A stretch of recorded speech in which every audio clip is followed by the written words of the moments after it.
Hi everyone, Rechief here, and welcome back to yet another exciting episode of Let's Play Ace Attorney Investigations Miles Edgeworth Prosecutor's Path, episodes 1 through 5 beta. Last time, we got into some logic chess with our wiliest opponent yet, Judge Courtney. This time, we'll see whether she's actually wily at all, because we haven't done this yet. Here we go. Oh, I should have read that thing that he said. I apologize. It is true that I spoke with President Wong on the roof of the Grand Tower. However, we only discussed business. There is no need to tell you what was said. Just like in the trial earlier, she won't reveal her personal feelings easily. When she's speaking as a judge, it would be better for me to wait and see what develops.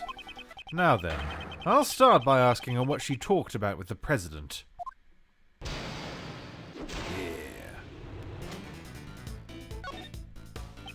Could you tell me what you and the President talked about? My meeting with the President was strictly business. And since it has nothing to do with you, I am not obligated to answer your question.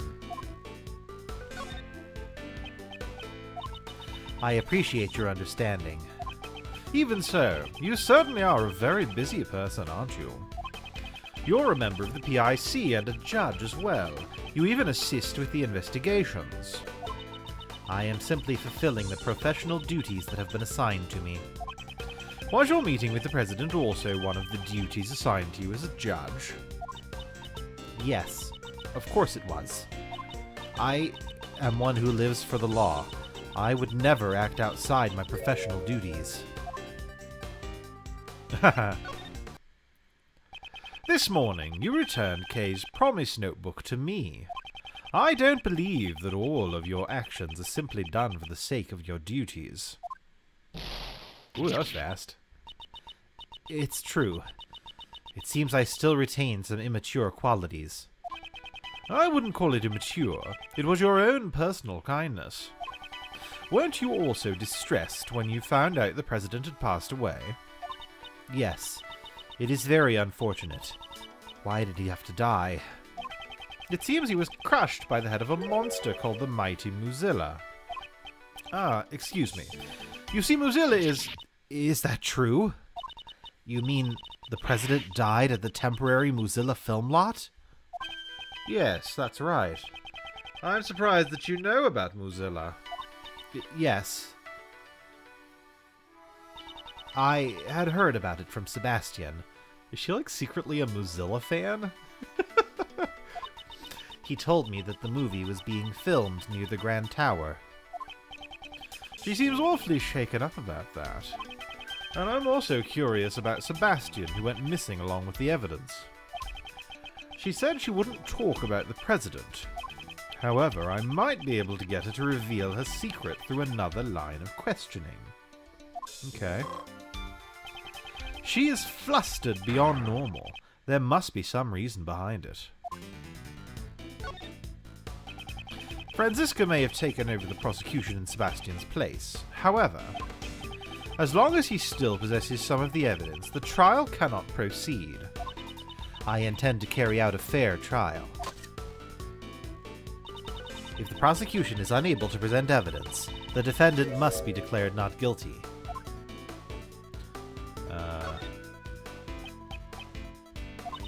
I am a judge. I cannot allow my own personal feelings to get in the way. So you're saying you're not the least bit worried about Sebastian's whereabouts? Of course, I am. I am worried about Sebastian as well, but...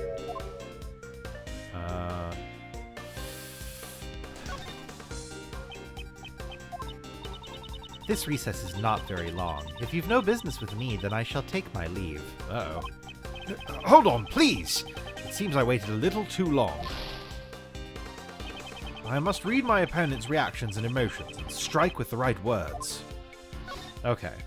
So we definitely, I feel, have to ask whether she was worried about someone else.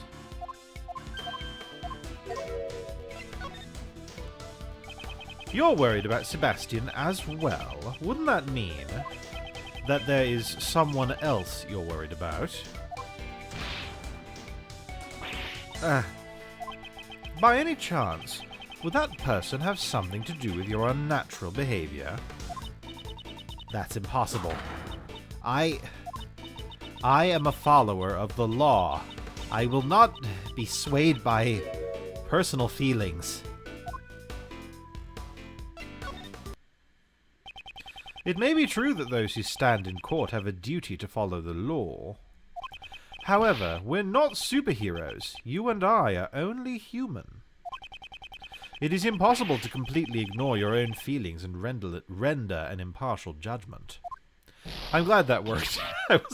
That seemed a little too emotional, so I wasn't sure it was going to work. So that was good. It is as you say. As I am now, I cannot hand down an impartial verdict. Judge Courtney, why don't you tell me the truth? Just what am I supposed to do? Oh, she's so distressed. Poor Judge Courtney. Her hands seem kind of tiny for her face. Not sure what's happening there. For Judge Courtney to become this distraught, I should find out exactly who she is searching for. Up until now, she's been wearing the mask of a judge.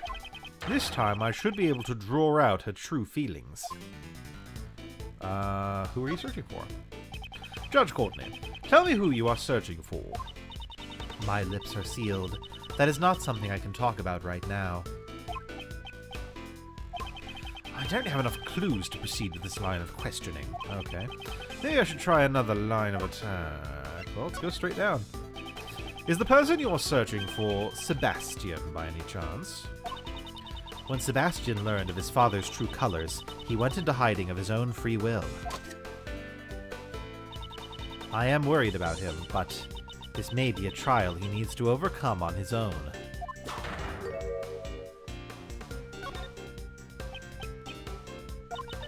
Since he went into hiding of his own accord, he could return whenever he wanted to.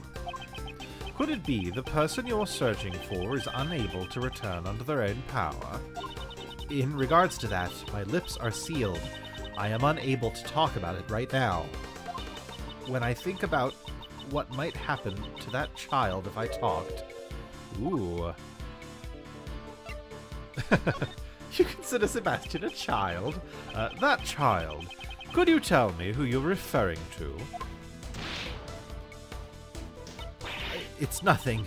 Please, pay it no mind. Judge Courtney's expression has changed. It seems I've managed to uncover a clue.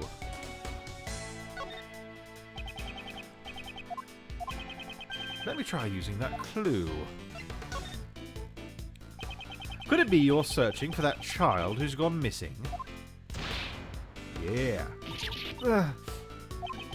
Since you said it was a child, I presume they're of a young age, correct? I simply cannot answer any questions about him. That boy has nothing to do with you or the president's assassination. Oh, I wonder if she's looking for Mozilla Kid for some reason. I don't have enough clues to proceed with this line of questioning. Maybe I should try another line of attack. Okay, so obviously we gotta... Yeah. Are you searching for the mighty Mozilla? I don't have the time to play along with your jokes right now.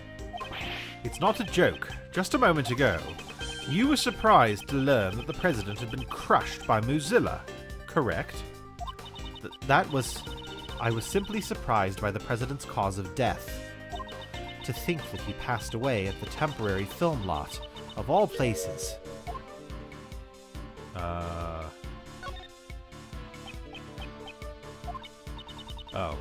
Nope. Okay. So then I feel like it's gotta be like, what's wrong with where he died, because she was saying, like, to think that he died at the film lot. Yeah. From the way you're talking, it seems you have a problem with where he died. That's not true. It's just... for the president to have passed away at a film lot, a place where dreams are made. I just thought it would be better if the movie's cast and crew remained unaware of the truth.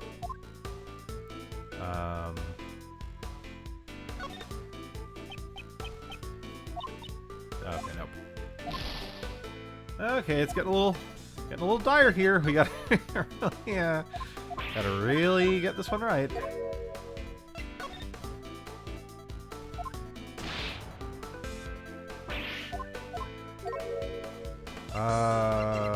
Fuck. I'm very sorry to say this. However, the movie's cast and crew are already aware of the president's death. I encountered a female staff member in John Marsh at the crime scene. No. How could it have come to this? She seems to react strongly when it comes to the staff of the Mozilla film. This could be a useful clue. Okay.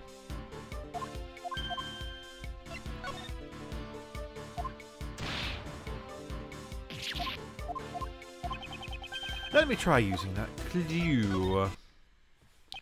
Earlier, when Mozilla was brought up, it seemed to be a sensitive topic for you. Is that child you spoke of involved with the Mozilla movie? Oh yeah. How do you know that? You're usually so calm, yet you seem rather distraught right now. He's taking a little too much pleasure in that. Tone it down a little bit, Edgeworth. Like, ha! I've made you upset! I, Miles Edgeworth, never fail at making witnesses distraught. Okay. Please tell me, who is that child? I understand.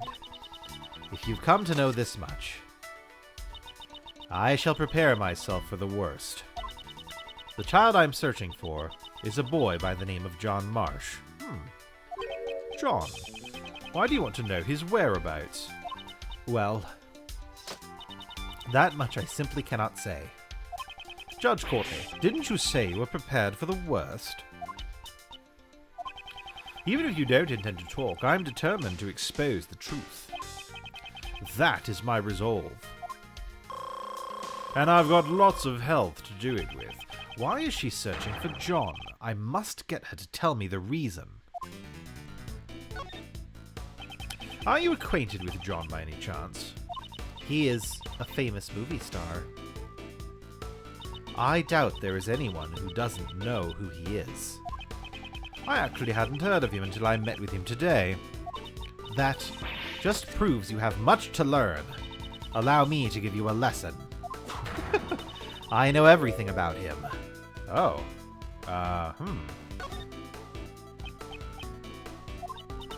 My apologies. I seem to have lost my composure. You tend to lose your calm whenever the conversation turns to John, don't you? In any case, while I may know everything about John, it is a one-sided relationship. I don't have enough clues to proceed with this line of questioning. Maybe I should do. Okay, where is he right now? Actually, we are searching for John as well. Would you happen to have any idea where he might be? Why would you think that I would know where he is? John and I, there is no connection between us. I don't have enough clues to proceed with the... Maybe I should... Okay. I really wish you could skip that. Could it be that you're a fan of John Marsh? Actually, I'm wondering if she's like his older sister or something. That'd be kind of cool. I don't know why she'd keep that a secret, but I guess we'll find out. Yes. Yes. That's right. I am a fan of John Marsh, the famous child actor who has been called a prodigy. Well, that is an unexpected interest. I will expose all of your lies for what they are. Okay. Prosecutor Edgeworth, I don't have time to play along with your jokes right now. She took it as a joke. I should avoid making further useless remarks. Ooh, that was a big penalty. That was a big boy penalty. We don't want that to happen again. It's not good. That was a sad, sad thing. Let's wait and see. I knew his movie was being filmed in front of the Grand Tower, so the temporary film lot had been on my mind. I see. I suppose a fan would be curious about that. Did you know that John was at the temporary film lot? Yes, of course I did. He said they would be filming there all day today, and yet... Uh-oh. Uh-oh. Did you hear that from him? It almost sounds as if John himself told you personally. I doubt he would give his schedule to a mere fan. That's true, isn't it? Please don't pay any mind to that statement. She made another slip of the tongue. She must be really worried about John. So, she's spoken with John. This could be a useful clue.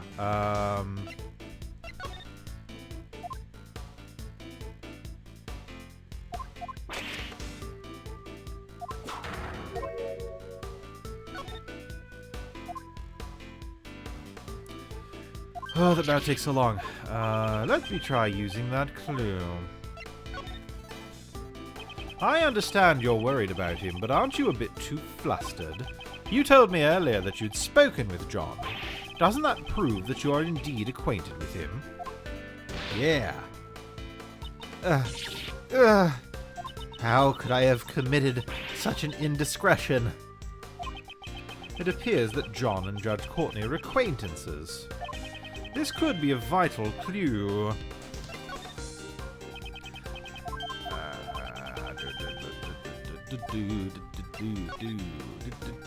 I don't know what kind of relationship you have with John, but at the very least, the two of you must be acquaintances.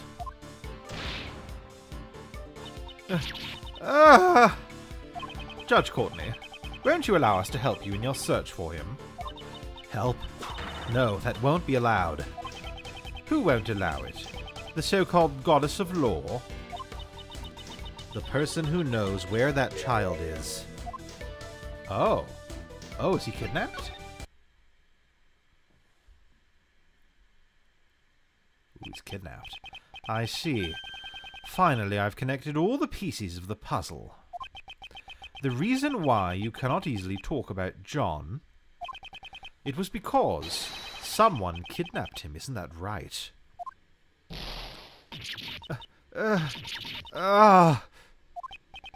Judge Courtney, I would like to hear the truth from your own lips. I understand. This time,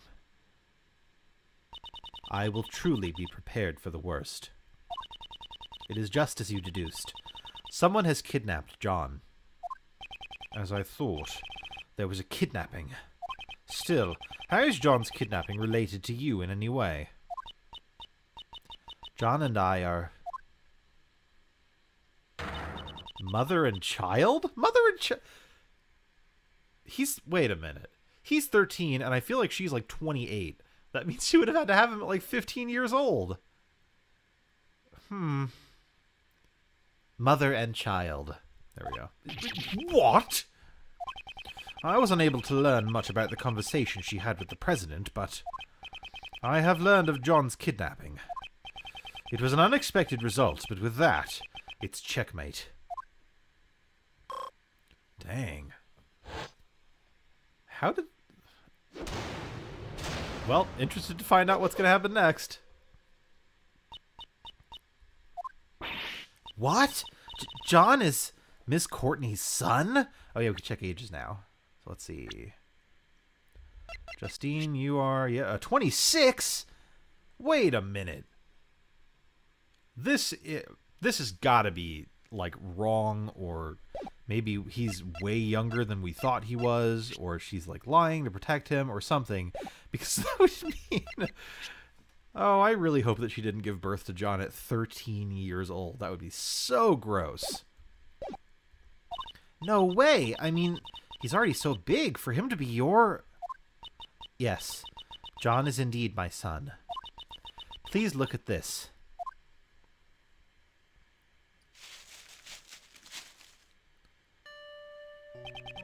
This is a clipping from a magazine. It's an article about John. Do you always carry this around with you? Yes, I always keep it close by. It's like a charm to me. It seems the bond that they share is a strong one.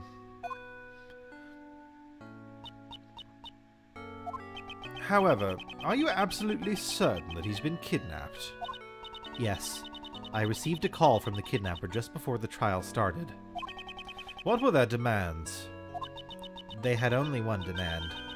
A not guilty verdict for Patricia Rowland. Man. The mastermind has got to be Raymond Shields. Please let it be Raymond Shields. Oh boy. I see. So that's what happened. Since there's no evidence that would make me innocent, isn't that right, Your Honor? That is correct. The prosecution has not produced sufficient evidence to prove the defendant guilty. As such, I hereby find the defendant, Patricia Rowland. So that's why you were going to deliver a not guilty verdict earlier. I am not qualified to be a judge. A judge must be able to remain impartial and composed above all else. And yet, despite this, in the trial just now, I was about to hand down a verdict that was led solely by my heart.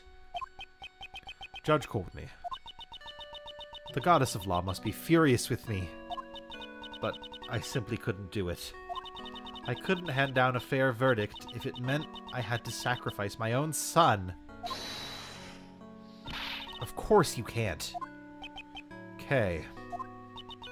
A real parent would never abandon their own child. If that makes the goddess of law angry, then maybe the goddess is the one who's wrong. The goddess is guilty. Guilty! Isn't that right, Mr. Edgeworth? Indeed. To declare a goddess guilty. We're responsible for upholding the law, but at the same time we are only human. Nobody would hand down a verdict that would sacrifice their own child. Thank you very much. Miss Faraday, Prosecutor Edgeworth. However, I cannot simply run away from the courtroom. Judge Courtney, so this is where you've been. It appears it's time. Miss Courtney! My father, he was a prosecutor. Your father? Yes. He stood in court just like you. And now, with all that has happened, it got me thinking. What if my father had been in the same position as you are now? If a prosecutor was being coerced into obtaining a guilty verdict. I know. If my life were on the line, my father would definitely come to steal me back. Steal you back? Miss Courtney, why don't you let us take care of it? What? I'm gonna go steal John back for you. As the second Yatagarasu, I, Kay Faraday, give you my word. Huh. So the great thief Yatagarasu plans to steal the truth, What say you, Judge Courtney? Will you place your trust in our young great thief? Prosecutor Edgeworth. And if it's all right with you, I wish to help as well. Thank you very much. I know that it's really not my place to ask this of you, but please, do whatever you can. Please save John. You got it. Just leave everything to us. Allow me to leave my cell phone with you. You may get a call from the kidnapper at some point. You have my word. I will ensure the safe return of your phone, along with your son. And I will do everything in my power to prolong the trial. But even then, at most the trial can only last for about 2 more hours. 2 hours, So until 2 p.m. That's our time frame. I must return to court. Miss Faraday, Prosecutor Edgeworth, I shall leave the rest to you.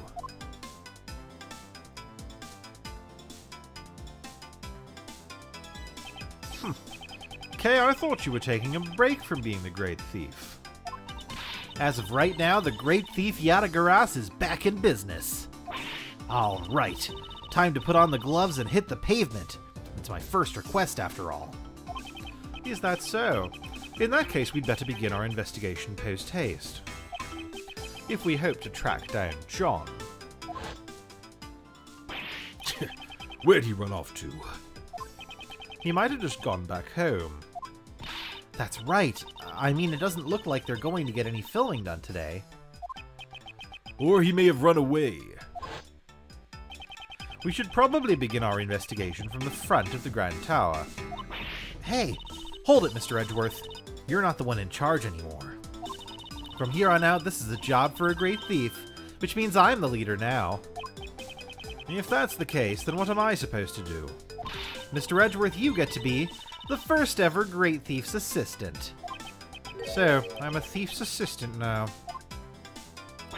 All right, let's get going. The great thief Yadagaras takes flight once again.